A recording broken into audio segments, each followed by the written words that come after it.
Hello everyone, welcome to week 3, English 123. It's all about sources for what we're going to be talking about this week. So last week, week 2, you were developing your annotated bibliography, part 1, and that was only including 2 to 3 sources that you've found related to the topic that you've picked or what you'll ultimately developing. For this week, you're going to create a full-length annotated bibliography of 10 sources. 10 sources that you've found, 10 sources that you could potentially use for your research project. It doesn't mean that you have to use these sources. This bibliography is not written in stone, so it's not something that cannot change. You can definitely change and rearrange. You can definitely eliminate some of these sources, add sources. It's not just 10. You're not limited to only 10. But we only expect 10 for this assignment. So you could have 15 sources for your ultimate final paper. In fact, it is highly recommended that you go beyond the 10 and find more.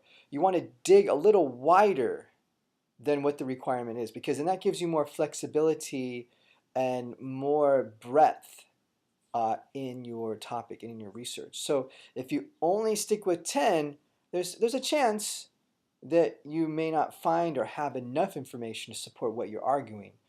So it's always good to have a little flexibility, because you may find 10, but you may not find enough information out of those 10. So maybe try to find 10, 12, 15 would be ideal. 15 would be ideal, because then you can always bump one out and bring one in, but there is a minimum of 10 sources for this paper.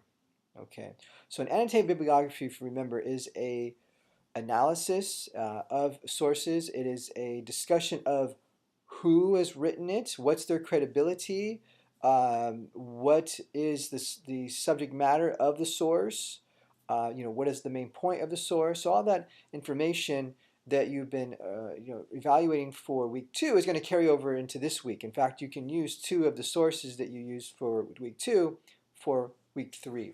Of the 10, you can use the 2 from your previous assignment. As long as you update that, as long as you receive your feedback from Smart Thinking, you receive some feedback from the assignment you've turned in, and you've made those corrections and made those updates, you can include that a revised version. Okay, so 10 sources. Now, it's a challenge. It's not something that you're just going to do overnight. It's going to take some time. These databases take some exploration. It takes some investment. It takes some experimentation in terms of your search strategy. Okay, the best thing is right from the beginning to have an idea of the subject. So hopefully by this time you have a subject you're dealing with, and now that could be a number of different things. It could be something theological. It could be something sociological, something political, something having to do with Christian life. It could have something to do with something in your community, something in your city government, something within the university, something in the education system. I'm just going on, I'm just improvising a list here, but it could be really anything. It could be tech. It could be there could be something having to do with sports if you're maybe in kinesiology. Anything that really pertains to your major. What's best to do is to line up your vocational or career goals and try to pursue some kind of paper within your major of what you want to actually ultimately do. Now, if you're not absolutely certain of that as of yet, that's fine. It's not that you have to do that. It's just a good idea. So there's a number. In fact, there's so much potential that it can be overwhelming. So remember, the best thing to do is to list out your ideas, brainstorm your ideas, then narrow down, eliminate some things that you may seem impractical. In fact, you may already be doing that. You may see that some of your research is eliminating some of the ideas that you may have had. You may be going down your list thinking, okay, maybe number 5 is going to work best because these are the 3 that I would really like to pursue. There's no research. So you really have to remain flexible in this stage of the game. This is the beginning of the writing process. It starts with brainstorming. It starts with coming up with an idea or a topic. Not necessarily a thesis statement. You're not arguing anything yet, but you have a subject in mind. And let me just give you an example. I said before, uh, education. I said student loans. I said, so student loans, I'm going to be, Googling what are some of the controversies happening with student loans. So maybe within my Googling, I see some things said in some mainstream articles about student loans. Maybe I saw some things being said about this is just hypothetical about capitalized interest on student loans. Okay, and maybe there's some that are arguing, some reporters or some journalists or some so-called maybe experts within that field that are saying that it is unethical to charge borrowers uh, capitalized interest on student loans. So maybe I have an interest in that. Maybe I've been affected by that in some way. And so then I feel, okay, I want to pursue that because I think that it's okay. I think there's nothing wrong with that. I think it's just the cost of doing business. If you're going to borrow money for school, then you should be aware of the requirements and what's the responsibilities and expectations.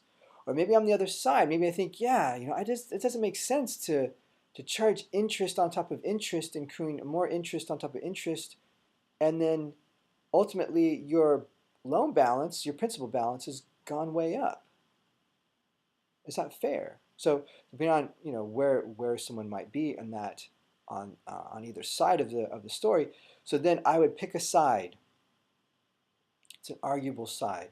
So if I found research on that, then I'm going to try to brainstorm some key words within that. I'm going to maybe read some news articles and see what are the key words within that particular argument, and then I can take those keywords and then go into the databases, go into OneSearch maybe, and key in those words and those keywords and see what comes up. And there's likely going to be some articles to come up, right? And then we sift through those articles.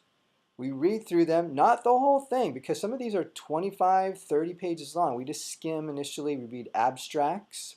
We get an idea of the main argument that's happening in that article, and then we dig in a little deeper. Then we might find some things that will lead us to other research, other sources, because we've looked at works cited and reference lists from those sources, and so we get ideas of who else is writing on these topics, and so it broadens our research. So you really need to stick with the databases with the library. I know it's tempting to, I don't understand this, it's difficult, and I know I've been there.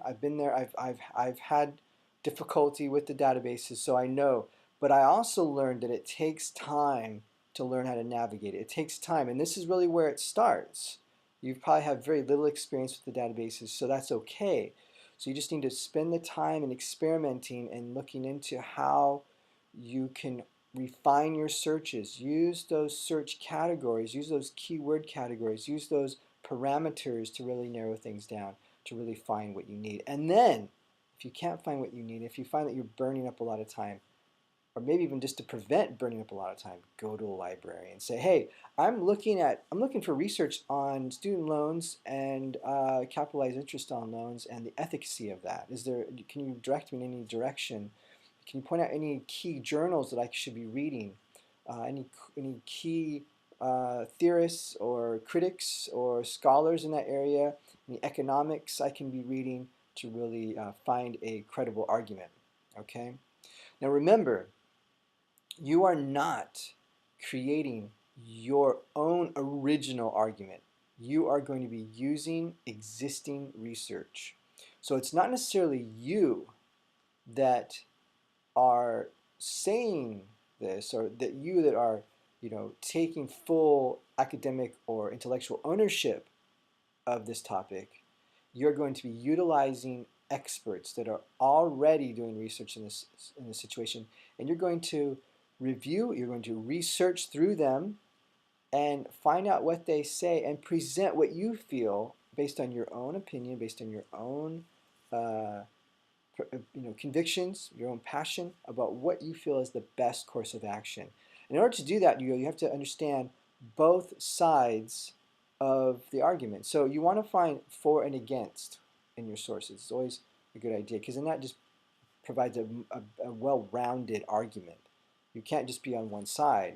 You have to be able to argue in opposition of another side and be able to understand that other side and be able to pick out where the flaws are, or maybe concede in certain areas. Say, I understand that point, but there's also this point, or it's this.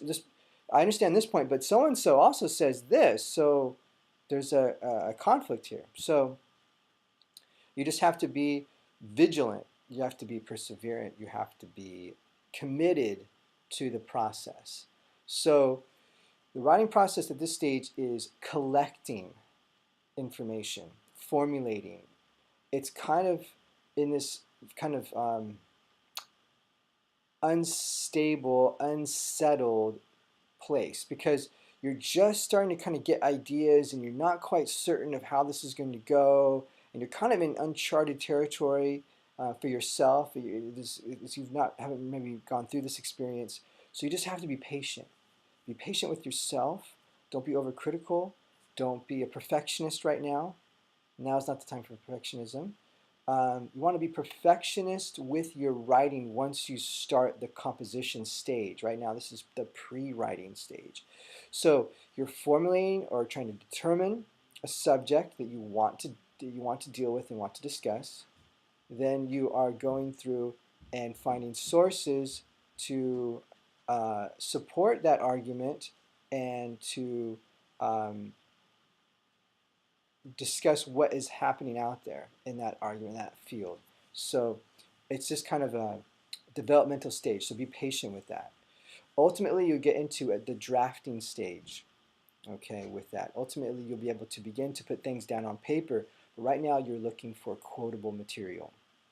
So this is just an initial, there's going to be several, there's going to be about 3 videos for this week. So in this video, I just wanted to, kind of calm you or assure you that if you're stressed, if you're concerned, if you're worried, if you're somehow perplexed or apprehensive, that's normal. So don't fret, don't be dismayed in this process because this is how it starts. Okay, you just have to work through it. Stay calm and just work through it. And maybe not. Maybe it's not such a problem. Maybe it's not such a stressful, anxious situation for you. But you'll experience that in maybe a different stage. So it's not necessarily a matter of if. It's just really a matter of when, because the writing process is always a challenge. Always, for any class, any essay, any paper. Very few can sit down and write a paper and it not be a problem. It's hard to communicate ideas. It's hard to communicate um, clearly and succinctly and articulately and logically. So this is all part of the process. Okay, so just endure as best as you can and continue to search, continue to research, continue to sort out your sources, because this is where your information is going to come from. This is how you're going to support your argument. This is how you're going to articulate the support for your thesis statement. Okay, and this is actually how you're going to form your thesis statement, because how can you form a credible thesis statement without knowing what research has already been done, what information is already out there?